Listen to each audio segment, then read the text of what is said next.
Hello दोस्तों, clear concept channel में आप सभी का स्वागत है। आज मैं आप लोगों को ज्योग्राफी पढ़ाऊंगा। ये मेरा ज्योग्राफी का पहला वीडियो है जिसमें आप लोगों को ब्रह्मांड पढ़ाऊंगा मैं। दोस्तों, यदि आप लोगों को मेरा ज्योग्राफी का जो भी वीडियो है, ज्योग्राफी की जो भी टीचिंग है अच्छी लगेगी तो मैं कंटिन्यू करूँगा इसको।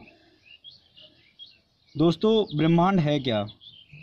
क्या लोगों की अवधारणाएँ थीं ब्रह्मांड के बारे में? बोला गया है कि जब मानव मस्तिष्क में एक क्रमबद्ध रूप में जब संपूर्ण विश्व का जो चित्र उभरा है ना, इसे ही इन्होंने क्या कहा? ब्रह्मांड कहा है। क्या कहा दोस्तों? जब एक संपूर्ण विश्व का जो चित्र मानव मस्तिष्क में उभरा है, इसे ही ब्रह्मांड कहा गया है। अब कुछ ऐसे खगोल शास्त्री थे, उन्होंने ब्रह्मांड को लेकर, उसकी उत्पत्ति को लेकर अपनी अपनी थ्योरीज दी। उसमें सबसे पहले थे टॉलमी। कौन थे? टॉलमी। इनका पूरा नाम है क्लॉडियस टॉलमी। सबसे पहला नाम क्या उभरा? मैं आप लोगों को क्या पढ़ा रहा हूँ? कॉस्मोस। इसमें ब्रह्मांड कहते हैं, हिंदी में क्या कहते हैं? ब्रह्मांड। तो ब्रह्मांड को लेकर सबसे पहले 140 ईस्वी में, कब? 140 ईस्वी में कौन आए?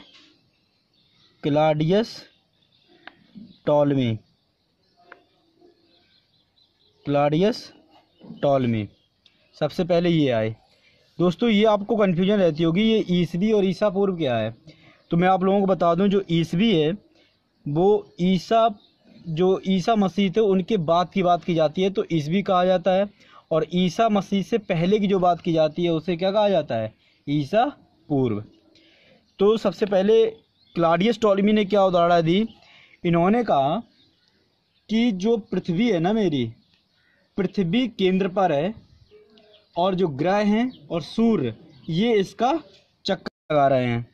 ये इन्होंने क्लॉडियस टॉलमी ने अपनी एक थ्योरी दी, और इस थ्योरी को जो नाम दिया गया है उसे कहा गया है जियोसेंट्रिक थ्योरी। क्या कहा गया है? जियोसेंट्रिक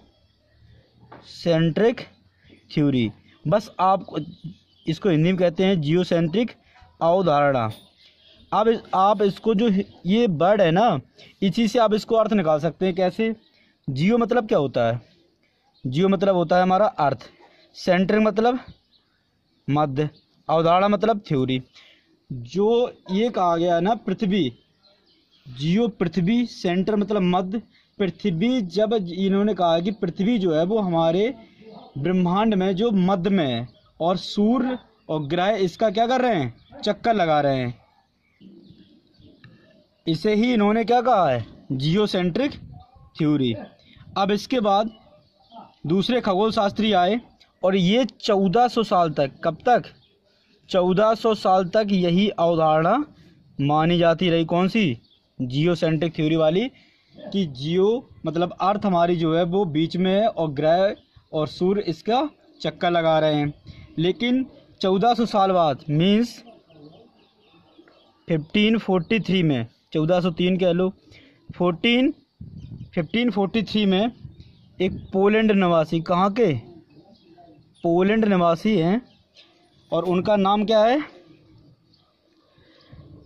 क्या नाम है? निकोलस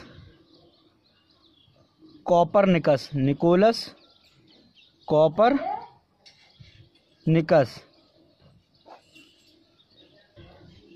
और निकोलस कॉपरनिकस हैं, इन्होंने अपनी अवधारणा दी, और यही जो अवधारणा है ना, यही मानी जाती है और यही सच है। अभी तक इनका कोई, जो भी इनकी अवधारणा है, इसको फेल नहीं किया जा सका है।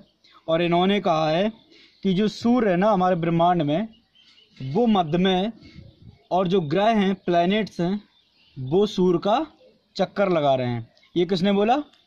कॉपरनिकस ने बोला। और इनको एक और नाम दिया गया है, आधुनिक खगोल शास्त्र के जनक। जो मॉडर्न खगोल शास्त्र है इसके जनक इनको कहा गया है। तो इसी अवधारणा को, जो इन्होंने कहा है कि सूर्य मध्य में है ब्रह्मांड के और प्लैनेट्स हैं वो चक्कर लगा रहे हैं, इसी अवधारणा को क्या कहा गया है? Heliocentric theory. क्या कहा गया दोस्तों? हेलियोसेंट्रिक अवधारणा। इन्होंने हेलियोसेंट्रिक अवधारणा दी। हेलियो मतलब सन से लिया गया है, सेंट्रिक मध्य में है। तो आप शब्द से, आपको ज़्यादा याद नहीं करना है, आप सिर्फ शब्द को पकड़िए और शब्द से समझिए। जियोसेंट्रिक टॉलमी ने, हेलियोसेंट्रिक कोपरनिकस ने, बस इतना समझिए। हेलियोसेंट्रिक से जियोसेंट्रिक से आप समझ में आएंगे, ठीक है। इसके बाद क्या हुआ कि जैसे ही ब्रह्मांड की उत्पत्ति से लोग, जो भी हमारे खगोल शास्त्री थे, उन्होंने अपनी अपनी अवधारणाएं दी, और उसमें 3 जो अवधारणाएं हैं, 3 थ्योरी हैं, उनको हम लोग सिद्धांत दिए। वो 3 सिद्धांत हैं। क्या सिद्धांत हैं? सबसे पहला सिद्धांत है ब्रह्मांड की उत्पत्ति से लेकर 3 सिद्धांत हैं, और पहला सिद्धांत है big bang theory. Big bang theory, इसको हिंदी में भी बिग बैंग कहते हैं, ठीक है। बिग बैंग सिद्धांत, बिग बैंग सिद्धांत। दूसरा जो है वो है steady state theory. Steady state theory, और स्टेडी स्टेट थ्योरी जो है, इसको हिंदी में बोलते हैं साम्यावस्था। क्या बोलते हैं? साम्यावस्था सिद्धांत। साम्यावस्था सिद्धांत।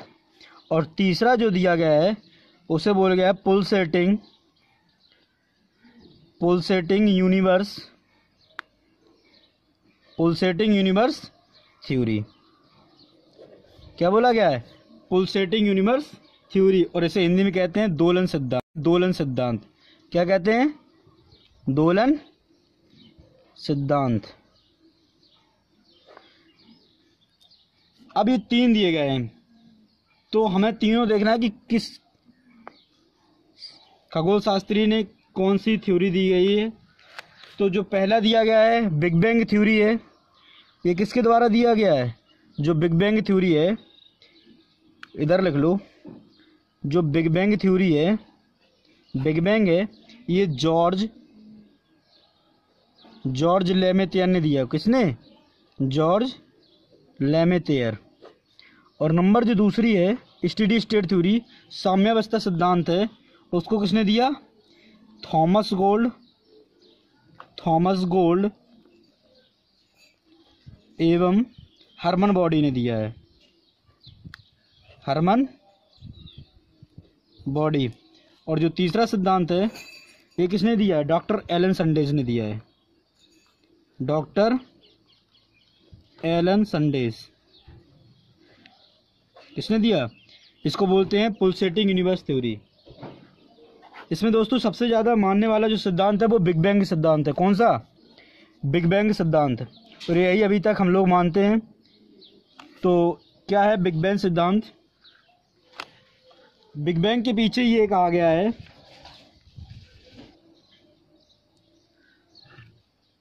जो जॉर्ज लेमेथियर हैं, इन्होंने कहा है कि 15 अरब वर्ष पूर्व, क्या 15 अरब पूर्व जो है, 15 अरब वर्ष पूर्व, 15 अरब वर्ष पूर्व इन्होंने क्या कहा कि एक जो ये ब्रह्मांड है ना, इसको क्या कहा है कि एक विशालकाय अग्निपिंड था। क्या था? विशालकाय अग्निपिंड।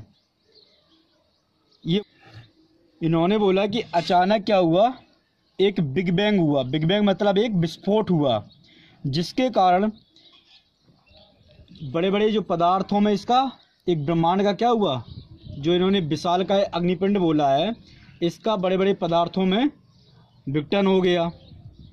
जब ये बिखराव हुआ तो इसके आसपास कई बड़े बड़े पिंडों में ये टूट गया था। तो इसके आसपास जो भी गैसेस हैं, जो भी धूल के कण, जो भी गैसेस कण हैं, जो ये सब इसका जमा होता गया। और यही जो बड़े बड़े पिंड हैं, इनको इन्होंने क्या बोला?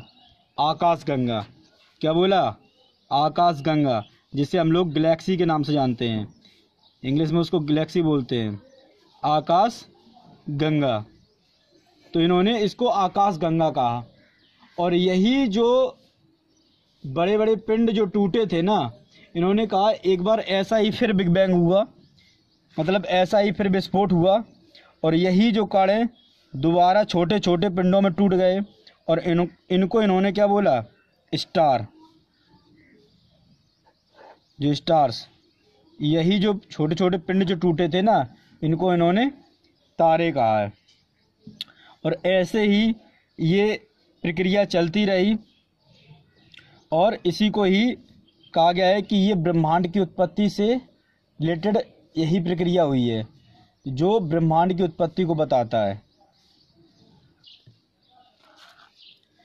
ऐसे ही जब चलता गया तो धीरे धीरे टेक्नोलॉजी बढ़ती गई और अब ये पता किया जाने लगा कि जो भी ये ब्रह्मांड की उत्पत्ति हुई है इसका क्या रहस्य हो सकता है।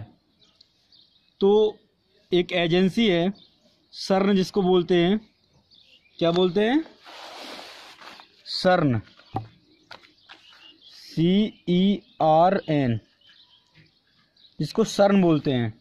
मीन्स ये यूरोपियन एजेंसी है। इसका जो फुल फॉर्म है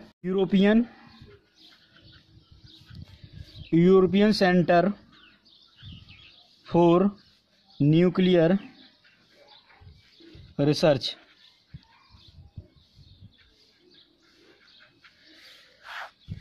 European centre for nuclear research. इन्होंने मार्च 2010 में, किसमें, मार्च 2010 में जिनेवा में, कहाँ पे, मार्च 2010 में जिनेवा, स्विट्जरलैंड में है, स्विट्जरलैंड की कैपिटल है जिनेवा। जिनेवा में करीब पृथ्वी की जो अर्थ है ना, अर्थ की जो सतह है जो, उससे करीबन 100 फीट नीचे एक प्रयोग किया और उसको नाम दिया गया LHC। क्या नाम दिया गया, LHC, लार्ज हैड्रॉन कोलाइडर। क्या नाम दिया गया, large hadron collider, large hadron collider. इसमें समथिंग 1000 साइंटिस्ट थे और उनकी देखरेख में इन्होंने एक ऐसे ही प्रयोग किया। और इस प्रयोग को इन्होंने क्या किया, इस प्रयोग में जो प्रोटॉन की जो बीम होती ना, प्रोटीन की बीमों को, जो लाइट की स्पीड होती है, 3 × 10⁸ मीटर पर सेकंड के हिसाब से प्रोटॉन बीमों को इन्होंने टकराया।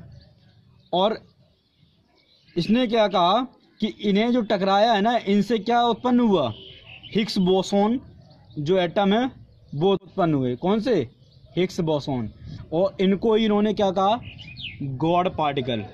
क्या कहा, गॉड पार्टिकल। और इसके नाम दिए गए डार्क मैटर, डार्क एनर्जी, एक और डायमेंशन हुआ गॉड पार्टिकल। ऐसे इन्होंने नाम दिए। और यही जो लार्ज हैड्रॉन कोलाइडर है, ये प्रयोग अभी भी जारी है। 2013 के समथिंग ये बंद कर दिया गया था, लेकिन अभी भी ये प्रयोग चल रहा है। और इसको ये पता लगाया जा रहा है कि जो गॉड पार्टिकल है, इसमें ब्रह्मांड का रहस्य छुपा हुआ है। जो ब्रह्मांड की उत्पत्ति हुई है उसका जो पूरा रहस्य है वो किसमें छुपा हुआ है, गॉड पार्टिकल में छुपा हुआ है।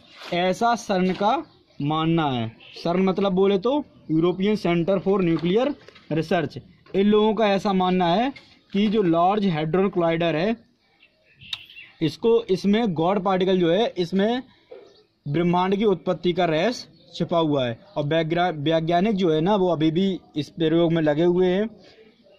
और दोस्तों, अगली जो क्लास होगी उसमें मैं आप लोगों को बताऊंगा, अभी शब्द आए थे गैलेक्सी, स्टार्स, प्लैनेट, ये जो हमारे स्टार्स हैं इनकी उत्पत्ति कैसे हुई, इस तरीके से आप लोगों को अगले वीडियो में मिलेगा।